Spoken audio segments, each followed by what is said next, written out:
They say the sky is the limit, but sometimes it is in the sky that we face our deepest limitations. When Celine Vaughn stepped onto the flight bound for New York's John F. Kennedy International Airport, she expected a typical journey home. But before she could even buckle her seatbelt, suspicious stares and hushed murmurs gnawed at the edges of her peace.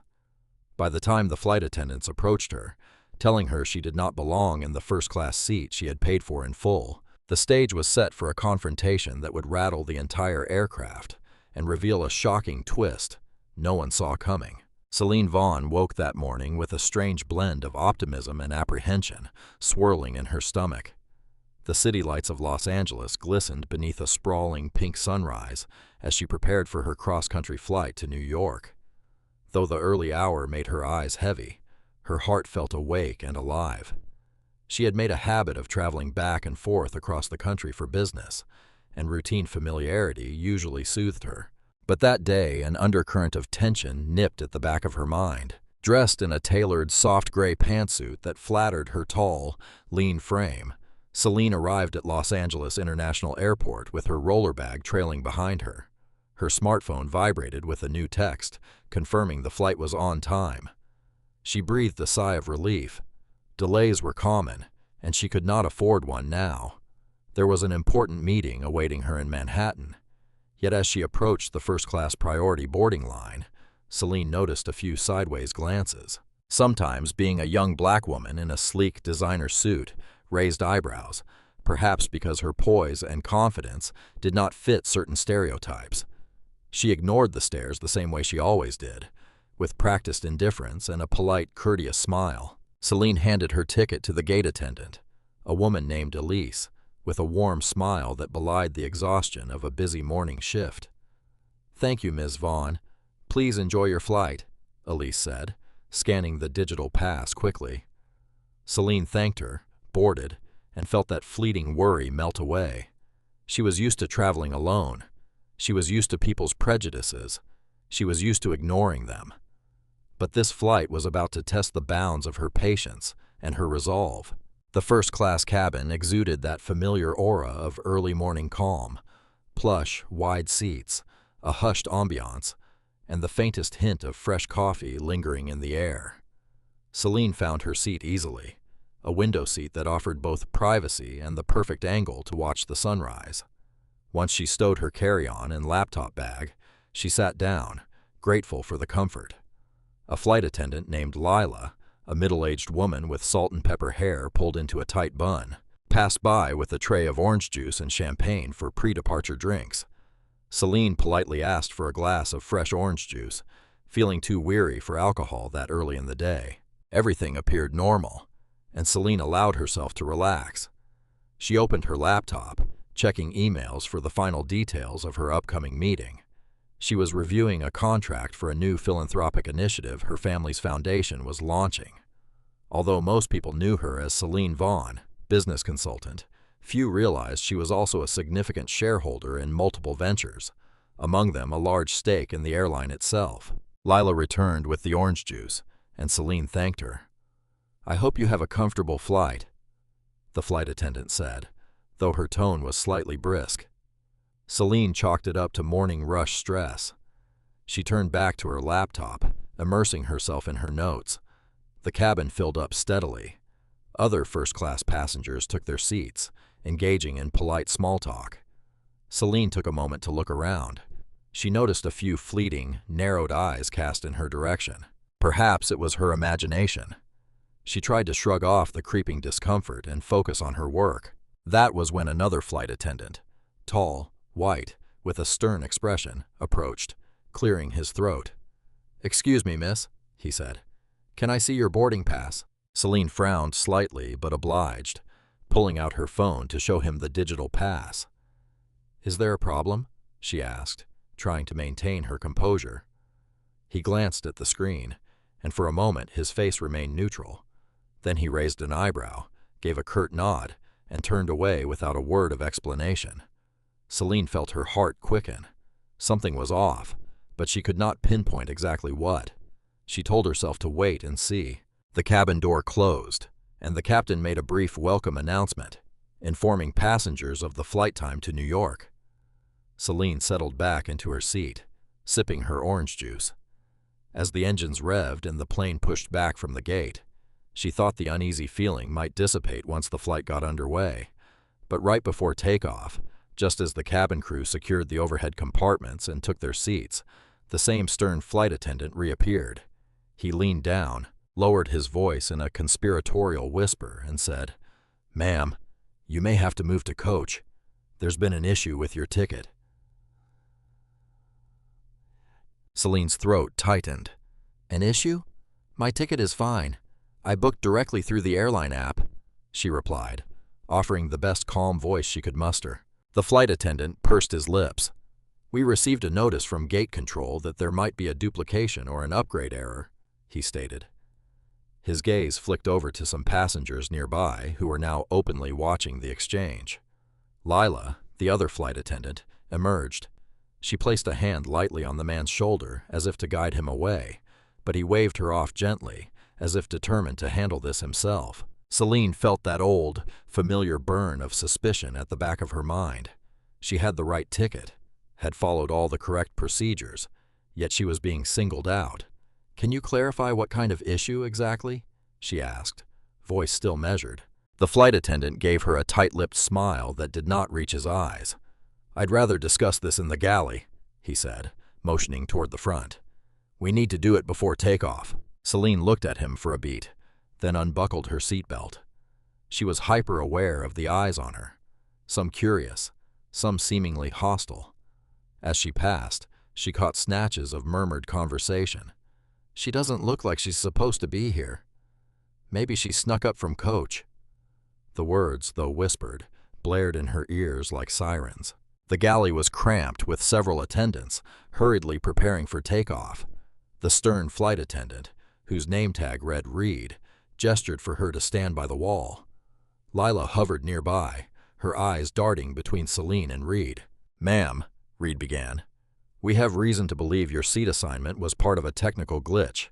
The seat might actually belong to another passenger." Celine took a breath, forcing herself to remain poised. "Didn't you scan my boarding pass at the gate?" "The seat was confirmed." He folded his arms. "Yes, but the glitch might have occurred after that. I'm afraid you'll need to move to economy." Lila tried to interject. "Reed, I verified the passenger manifest, and Ms. Vaughn is listed in 2A. We never got a second passenger with the same seat." Reed glared at his colleague. "Then how do you explain the complaints?" Celine's eyes narrowed. "Complaints from whom?" Reed hesitated. "Some passengers indicated that you—" He paused, apparently choosing his words carefully. "That you don't appear on the manifest. It's causing confusion." Celine could only muster a grim smile. "That's not possible. As your colleague just stated, she verified I'm on the manifest. My name is Celine Vaughn. I have a valid boarding pass." The gate agent confirmed it. "I'm not moving from first class unless there's an actual error, which, by the evidence, there is not." He stared at her, his eyes flicking over her face, her attire, as if searching for some telltale sign. Celine felt her patience slipping. She was about to speak again when Lila subtly squeezed Reed's arm. "Look," Lila said in a hushed tone, "we're about to taxi out. We should just let Ms. Vaughn return to her seat, and we can sort any confusion out once we're airborne." Reed exhaled, long and frustrated. He gave Celine a thin-lipped, forced smile. "Fine.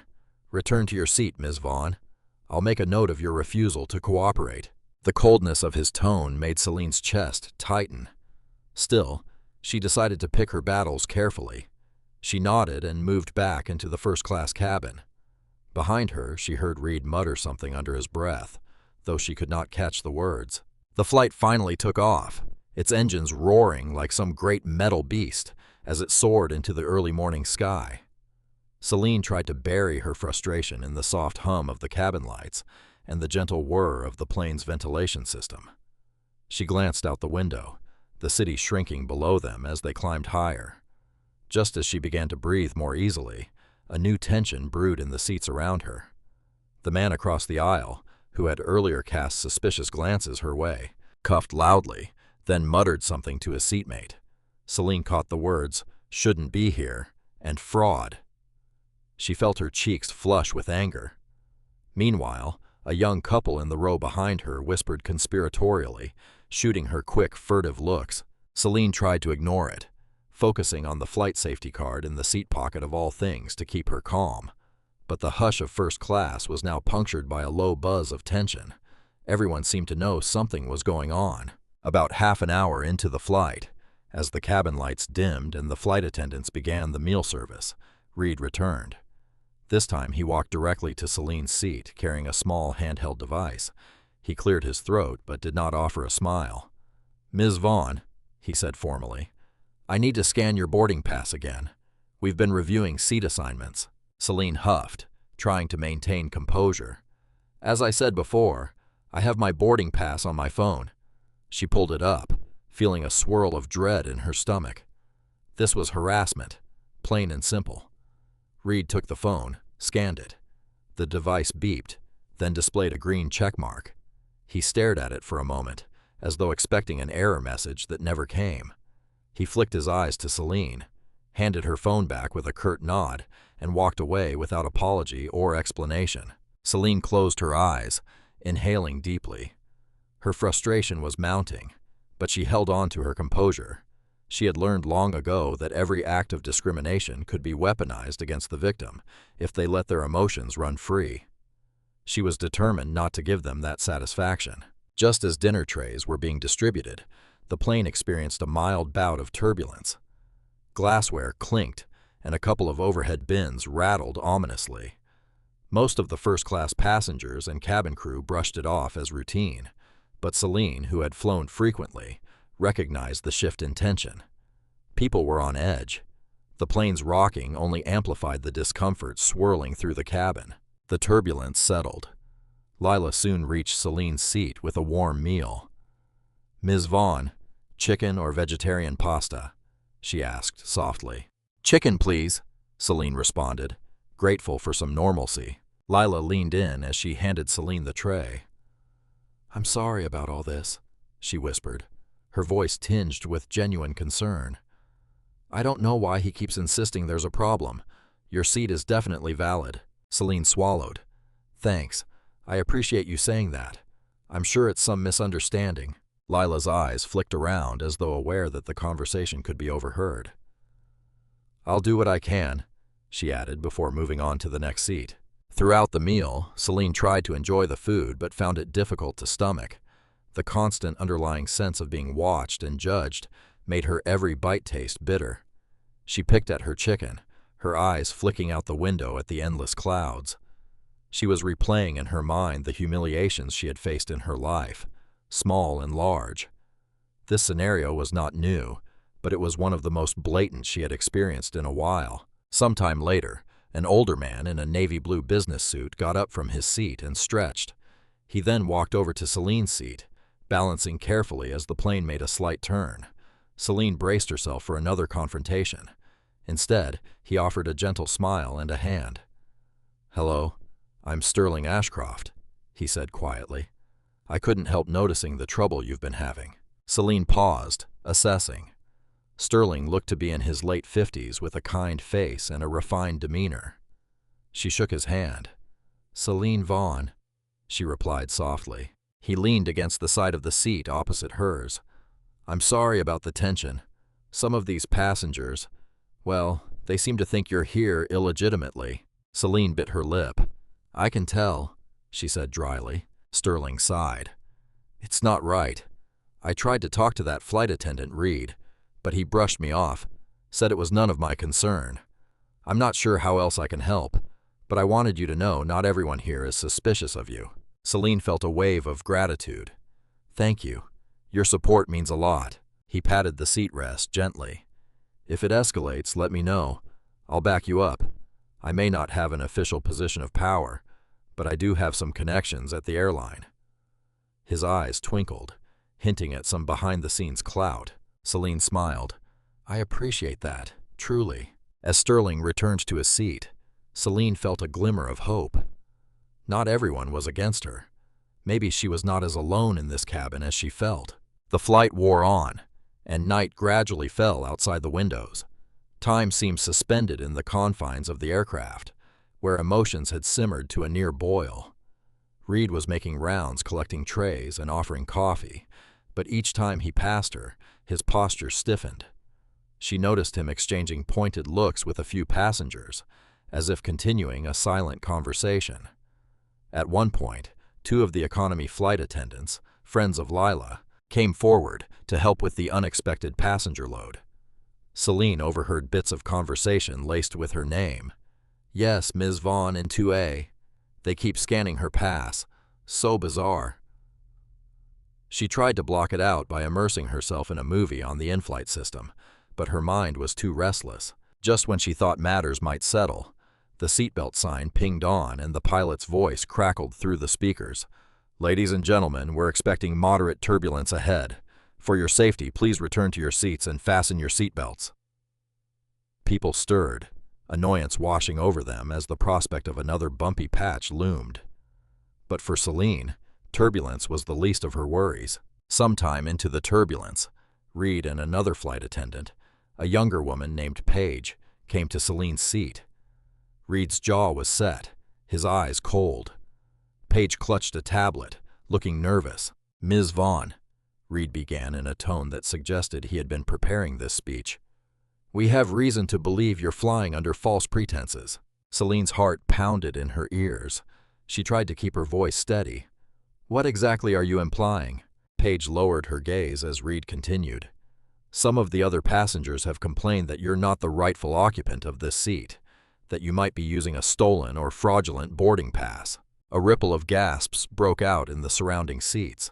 Celine felt the blood rush to her face. She stared at Reed in disbelief. "That's absurd. You've scanned my pass twice and everything checked out." Paige fumbled with the tablet. Yes, the system does show Ms. Vaughn's seat as valid." Reed's glare cut across Paige. "Yet we have repeated complaints and contradictory reports from the gate. I'm going to have to ask you to come with us, Ms. Vaughn, so we can investigate further." Celine's pulse roared in her ears. Repeated complaints from whom? She looked around at the passengers, many of whom were now blatantly eavesdropping. Some looked shocked. Others seemed vindicated, as if they had known all along something was off about her. This was more than a misunderstanding. This was a blatant, coordinated harassment. "I'm not leaving my seat," Celine stated firmly, "unless you can produce evidence of these so-called fraudulent claims." Sterling Ashcroft from across the aisle rose partway. "Reed, I've personally seen Ms. Vaughn's pass. This is outrageous." Reed shot Sterling a withering look. "Sir, please remain seated. This is airline policy procedure and it does not concern you." "It concerns all of us if you're harassing a passenger," Sterling retorted, his voice surprisingly loud for such a refined gentleman. The tension hung thick in the cabin. Celine pressed her hand to her chest, trying to quell the panic building within her. She needed to keep a level head. If she lost her temper, it would only confirm whatever stereotype these people held about her. Reed's nostrils flared. "Ma'am, last warning. You either come with us willingly to sort this out, or we'll have to inform the captain of your non-compliance." A hush fell. Passengers could sense the situation escalating. A child in economy began crying, perhaps rattled by the raised voices. With trembling resolve, Celine unbuckled her seatbelt and rose.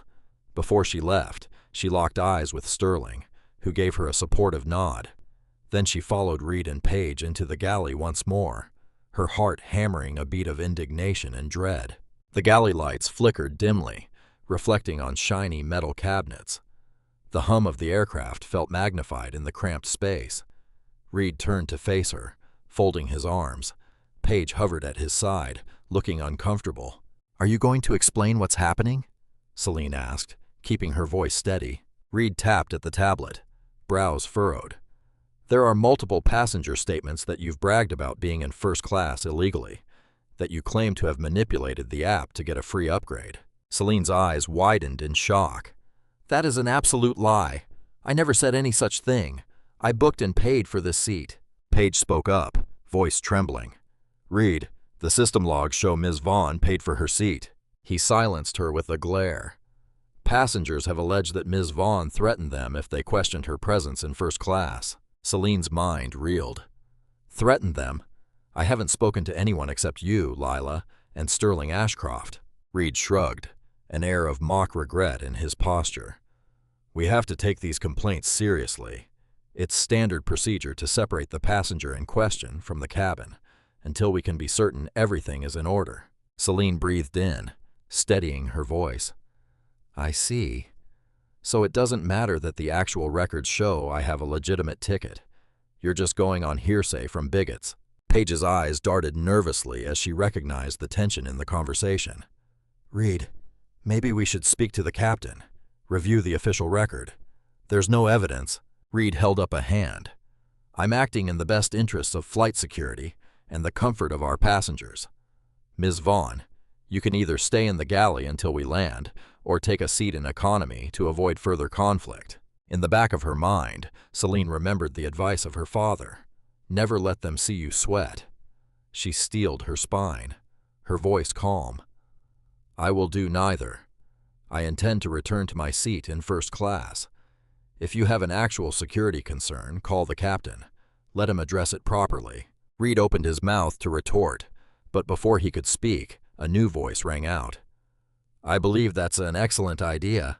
Everyone turned to see Lila standing with a firm expression. Behind her was Sterling Ashcroft, who wore a look of steely determination. In Sterling's hand was a phone with a text message open. Someone had evidently been briefed about the situation. Reed, Lila said, voice measured. Let's get the captain down here. We have a passenger with a valid ticket who is being threatened with removal from first class with no substantial proof. Reed's face darkened. He pursed his lips as though weighing his next move. Finally, he nodded abruptly. Fine. We'll involve the captain. He turned to Paige. Call him. Paige quickly tapped an intercom code. Celine watched, her heart pounding. This was it. They were about to escalate it further, which might lead to an emergency diversion or confrontation with authorities upon landing. But enough was enough. She was not going to be bullied any longer. Captain Harlan Voss had a composed aura about him when he stepped into the galley. A tall man in his early 50s with streaks of gray at his temples, he exuded calm authority. It was evident he was not thrilled about leaving the cockpit mid-flight, but the seriousness in Paige's voice had compelled him. He looked from Reed to Celine to Lila and Sterling, trying to piece together the tension. I've been informed there's a significant dispute regarding seat assignments, he began, voice pitched to carry over the hum of the engines. Please fill me in. Reed launched into his explanation, first painting Celine as a suspicious figure who other passengers believed had fraudulently acquired a first-class seat. Lila stepped in, refuting Reed's claims by referencing the official passenger list. Sterling added that Celine had been harassed multiple times, despite having all documentation in order. Captain Voss frowned, glancing at Celine. Ms. Vaughn, do you have your boarding pass and ID with you? She produced her phone and her driver's license. The captain scrutinized them, cross-referencing the seat assignment on Paige's tablet. Eventually, he returned them with a nod. Everything checks out here. Reed's jaw tensed. But we have passenger complaints. The captain held up a hand, silencing him. Passenger complaints alone aren't enough if the documentation is valid, and clearly Ms. Vaughn's is valid. I see no cause to move her from her seat. A collective exhale seemed to ripple through the galley. Celine felt tears threaten at the corners of her eyes, tears of relief mixed with anger. Finally, an authority figure who saw reason. But the moment was short-lived. Captain Voss shifted his gaze back to Celine. Ms. Vaughn, I apologize for any inconvenience. However, in light of these complaints, it might be best for everyone's comfort if you'd be willing voluntarily to relocate to another seat, purely to avoid further confrontation. Celine stared at him, a fresh wave of anger boiling under her calm exterior. Of course, even though she was in the right, they wanted her to move for the comfort of those who had harassed her. She had seen this play out in countless ways throughout her life, asking the victim to compromise to keep the peace. Sterling spoke up. Captain, that's hardly fair. Why should Ms. Vaughn, who's done nothing wrong, have to move? Captain Voss clasped his hands. With all due respect, sir, we try to maintain a peaceful environment on board. Ms. Vaughn has the right to remain in her seat legally and officially. However, sometimes the easiest path is the one of least resistance. Lila looked at Celine, sympathy in her eyes as if to say, I get how unfair this is. But she said nothing. Celine realized that the well-intentioned staff members had their own limits within the company hierarchy. Summoning her pride and dignity, Celine fixed her gaze on the captain. I'm not moving. Respectfully, sir, your job is to uphold the airline's policy and ensure my safety and comfort as much as any other passengers. I've complied with every request, and I'm done complying with bigotry. The silence was deafening. Even Reed looked taken aback by her resolute tone. Captain Voss nodded slowly. Very well, Miss Vaughn. You have every right to remain in your seat. He turned to Reed. Let's put an end to this matter. Please ensure Miss Vaughn is not disturbed again. With that, the captain left the galley to return to the cockpit. A stormy expression crossed Reed's face, but he was outranked. Yes, sir, he mumbled. Page gave Celine a relieved smile. Sterling gently touched Celine's shoulder. You stood your ground. Good for you, he whispered before following the captain back to the cabin. Celine could not ignore the trembling in her hands. She had stood up for herself, something her family had taught her to do. But deep inside, she knew the night was not over. Racism did not vanish just because a captain said case closed. She would have to watch her back for the rest of the flight. When Celine finally returned to her seat, the first-class cabin was tense as a drawn bowstring. Some passengers stared openly, looking frustrated or suspicious. Others avoided eye contact as if embarrassed by the spectacle. Celine sank into her seat, feeling emotionally drained. She put on her noise-canceling headphones and pretended to watch a movie, though her mind raced with each passing minute. She asked herself if she should have revealed her true affiliation with the airline, that she was a major shareholder, courtesy of her family's business acquisitions. She had always valued her anonymity. Her father, a self-made billionaire with a deep commitment to economic empowerment, had groomed her to work quietly behind the scenes, only using her clout when necessary. Isn't this a necessary time? She wondered. She decided to hold her cards for a moment longer. Something told her the real moment to reveal her status had not arrived yet, and when it did, it would need to be done in a way that left no room for doubt. Several hours passed in uneasy silence. The flight plan took them over the Rocky Mountains under a moonlit sky. Through her window, Celine glimpsed silvery peaks and shadowy valleys far below. She tried to find serenity in the view, but her anger still simmered. Eventually, exhaustion overtook her. She drifted off into a fitful sleep, her dreams haunted by images of hostile faces and repeated demands to give up her seat. She woke with a jolt when the aircraft encountered another patch of turbulence. She noticed that Reed was leaning over, fiddling with the overhead bin above her. Her seat was in a reclined position, and she tried to sit up, her heart pounding. Reed glanced down, startled to see her awake. Just securing the latch, he said curtly, but there was something off in his voice. Celine glanced into the bin, seeing only her carry-on bag and jacket.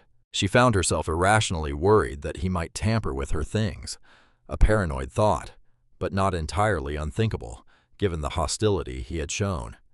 She said nothing, only watched him. Reed muttered a final comment, something about passenger safety, then moved away. Celine rubbed her tired eyes and checked her watch. They still had a long stretch before landing at JFK. It felt like an eternity. Around the middle of the night, the cabin was mostly silent, except for the hum of the engines. Celine's stomach rumbled softly. She had not eaten much of her dinner due to stress. She considered asking for a snack when she realized someone was standing next to her seat. "Excuse me." The voice belonged to a petite woman with short brown hair wearing a professional blazer. She looked nervous. "I'm sorry to bother you, but I just wanted to say I'm so sorry you're going through this. It's completely unfair." Celine blinked, surprised. "Oh, thank you." She paused, noticing the name on the woman's employee ID clipped to her jacket. Corinne Hale, Airline Corporate. "Are you with Corporate?" Corinne gave a nervous laugh. Yes, ironically, I'm in a regional management role. I was flying incognito, just heading back to New York for a conference. I didn't want to get involved initially, but she lowered her voice. I've been watching how Reed has treated you. It's unacceptable. If you need any assistance reporting this, I can help. Celine felt a burst of validation. Thank you. I appreciate that more than you know. This has been so surreal. Corinne shifted her feet. I'm not high level, mind you, but I do know who to contact in HR and our customer service escalation department to ensure this incident is investigated thoroughly. For a second, Celine considered confiding her secret identity as a major shareholder, but she decided to wait. I'm definitely going to report this, she said, but we'll see how the rest of the flight goes. Corinne nodded. If it escalates again, let me know. I can intervene officially. With that, she quietly returned to her seat, leaving Celine feeling a mix of gratitude and exhaustion. At least I have some corporate support on board, she thought. The notion that someone from inside the airline was on her side offered a glimmer of relief. As the lights in the cabin gradually brightened and the flight attendants began prepping for landing, Celine felt a coil of tension in her gut, bracing for any last-minute confrontation. She eyed Reed, who busied himself in the galley, avoiding her gaze. Lila stopped by one last time. Ms. Vaughn, she said softly, we'll be landing soon. Do you need anything? Celine forced a tired smile. No, thank you. Lila lingered, eyes full of empathy. I'm truly sorry about everything. If you write a complaint, please mention my name. I'll verify what happened. I will, Celine promised. Thank you for your kindness. Within a short time, the pilot was on the intercom, announcing their final approach into JFK. The cabin tensed again as tray tables were returned to their upright positions and seats were adjusted. Celine gazed out at the glittering lights of New York City in the pre-dawn darkness. Despite everything, she felt a sense of relief to be almost home. When the plane touched down, the abrupt jolt seemed to jar everyone's nerves again. As they taxied to the gate, Celine mentally prepared for the next phase of her ordeal. Would security or gate agents be waiting for her? Would someone from corporate intervene? Sterling across the aisle mouthed a silent, "Are you okay?" Celine nodded. A few rows behind, Corinne gave her a discreet thumbs-up of encouragement. The seatbelt sign dinged off, and passengers surged to gather their belongings. Celine decided to wait, letting the pushy throng exit first. She saw Reed near the front of the cabin speaking with someone in a suit who appeared to be an airport official. A swirl of unease twisted in her stomach. Were they going to try something else? Sure enough, as Celine stepped off the plane into the jet bridge, that official approached her, flanked by Reed. Ms. Vaughn, I'm Officer Brennan with Airport Security, the man said, holding up a badge. I'd like to speak with you briefly. Celine steeled herself. Of course, she nodded. Certainly. She glanced over her shoulder where Sterling and Corinne hovered protectively. She gave them a small nod to indicate she was fine. Reed wore a smug expression. Officer Brennan offered a neutral stance. We've been told there was some issue with your ticket, and that you may have threatened a member of the crew. I'd like to verify a few details before we release you. A rush of anger flared. I threatened no one, and as the flight records clearly show, my ticket is valid. Officer Brennan glanced at Reed. She's alleged to have used intimidation tactics. Several passengers witnessed it, Reed insisted. Before Celine could respond, Corinne Hale stepped forward, brandishing her corporate ID. Officer, I'm Corinne Hale, Regional Management. I was on this flight. Ms. Vaughn did not threaten anyone.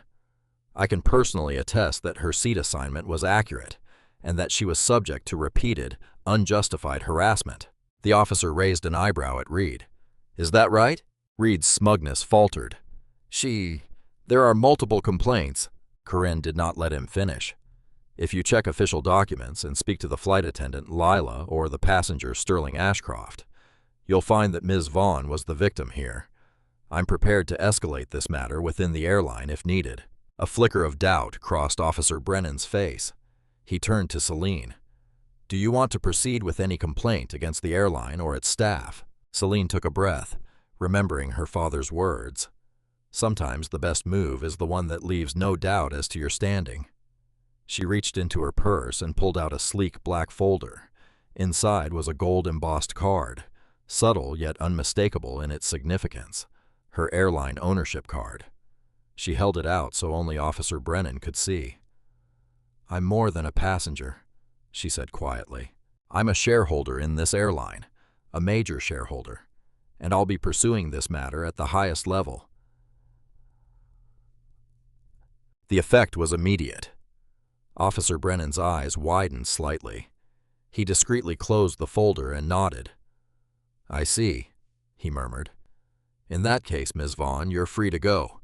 If you wish to file a report, I'll cooperate fully." Reed, however, looked like he had swallowed a bucket of ice. You can't just—" Corinne turned her gaze on him, her voice even. "Reed, it would be wise to stop now." And just like that, the tides of power shifted irrevocably. Celine, Corinne, and Sterling walked together through the terminal. The hustle and bustle of JFK at dawn provided a jarring contrast to the claustrophobic tension of the plane. After they found a quiet corner, Celine turned to her unexpected allies. "Thank you, both of you," Celine said. Her voice trembled slightly from the adrenaline still coursing through her system. "I don't know what I would have done without your support." Sterling gave a small bow. "I only did what any decent person would do. I've encountered too many instances of discrimination in my life to stand by and let it happen again." Corinne nodded, her expression serious. "I'm going to file an internal report immediately. Reed's behavior was unacceptable, especially the way he tried to rally passengers against you."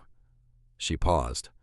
"And if you'd like to formally escalate the complaint, I can guide you through the process." Celine squared her shoulders.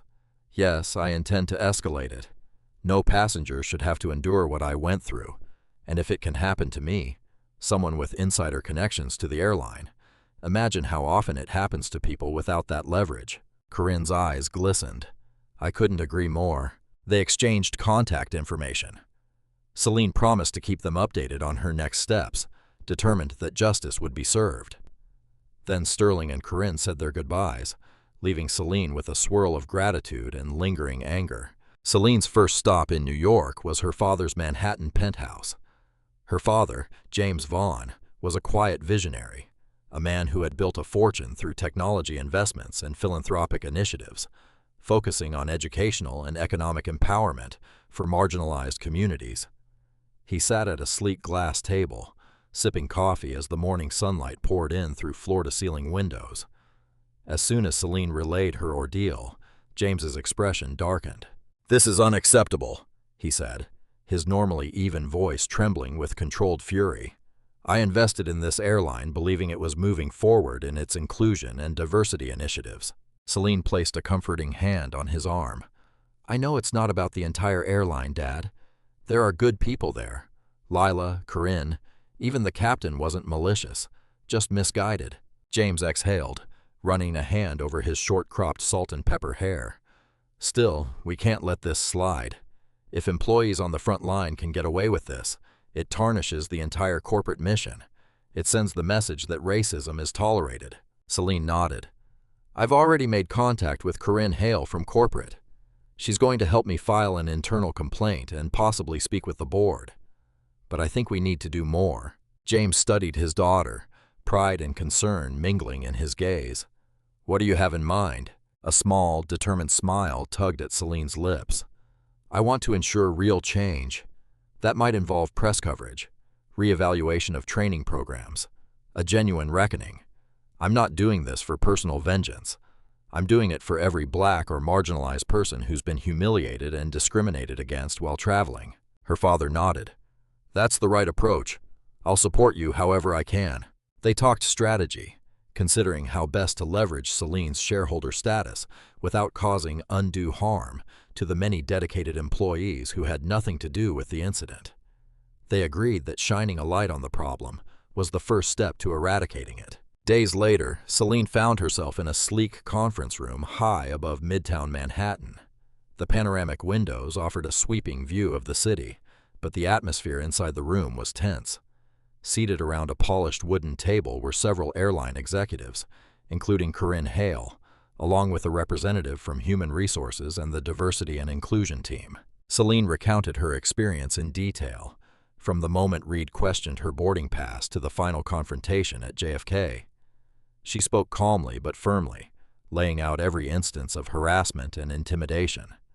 Corinne corroborated parts of Celine's story, offering her own eyewitness testimony. Lila had submitted a written statement as well, backing Celine's account. The executives exchanged uncomfortable glances. Some took notes while others stared at Celine with expressions of shock or dismay. Eventually, one of them, a vice president named Vivian Langford, spoke up. "Ms. Vaughn, on behalf of the airline, I want to extend our sincerest apologies. This behavior is absolutely not representative of our values.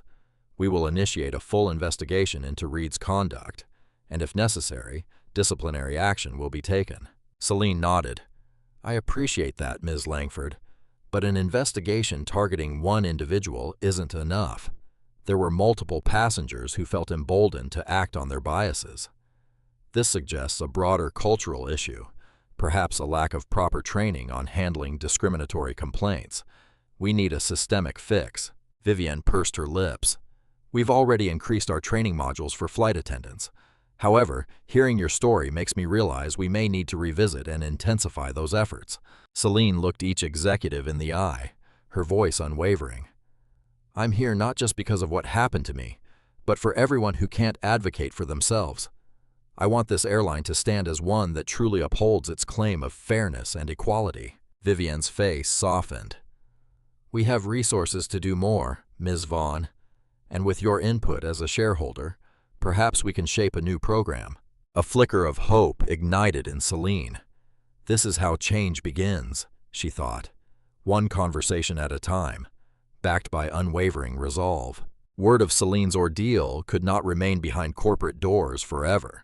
A fellow passenger, perhaps the young couple in first class or someone in economy, had recorded snippets of the confrontation with Reed and posted them online. Within days, the video clips went viral under the headline, "Flight Attendant Harasses Black Woman in First Class." News outlets picked it up, and soon Celine's inbox was flooded with interview requests. She consulted with her father and decided to give a measured, thoughtful interview with a major news network. In the interview, she did not highlight her shareholder status, as much as she highlighted the need for fairness and anti-discrimination policies across the travel industry. Public sentiment was overwhelmingly supportive. Social media lit up with hashtags calling for airline equality. Advocacy groups for racial justice chimed in, calling for stricter enforcement of anti-discrimination laws in the airline industry. The airline, now under the scrutiny of the public eye, released a statement affirming their commitment to a thorough investigation and improved policies. They also announced a temporary suspension of Reed pending the outcome. Behind the scenes, more flight attendants stepped forward, with stories of witnessing or experiencing racial bias within the company's ranks. Sometime later, Celine received a formal letter from the airline's HR department. It summarized the findings of the internal investigation. Multiple passenger and crew testimonies confirmed Reed's discriminatory conduct. It also revealed that he had previous complaints lodged against him for rude treatment of minority passengers, though none had been as thoroughly documented as Celine's case. The letter stated that Reed's employment with the airline had been terminated. While Celine found a certain satisfaction in knowing he would face consequences, she took no joy in another person's downfall. She believed strongly in redemption and the possibility that people could learn and grow, but she reasoned not at the expense of victims. Reports circulated that Reed, unable to secure new employment in the airline industry due to the media coverage, filed a lawsuit against the airline for wrongful termination. The suit did not gain much traction.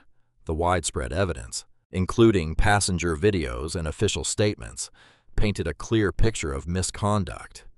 Eventually, the lawsuit was dismissed. Rumors also swirled that Reed had lost friends over the controversy. Some relatives distanced themselves from him, ashamed of his behavior. Celine heard through the grapevine that he had begun attending diversity workshops and therapy sessions to address his biases, possibly seeking to rebuild his life. In an unlikely twist of fate, several of the passengers who had complained about Celine on that flight faced public scrutiny, after they were identified in the viral video. 1. A minor online celebrity lost sponsorship deals due to his apparent racist statements captured on camera.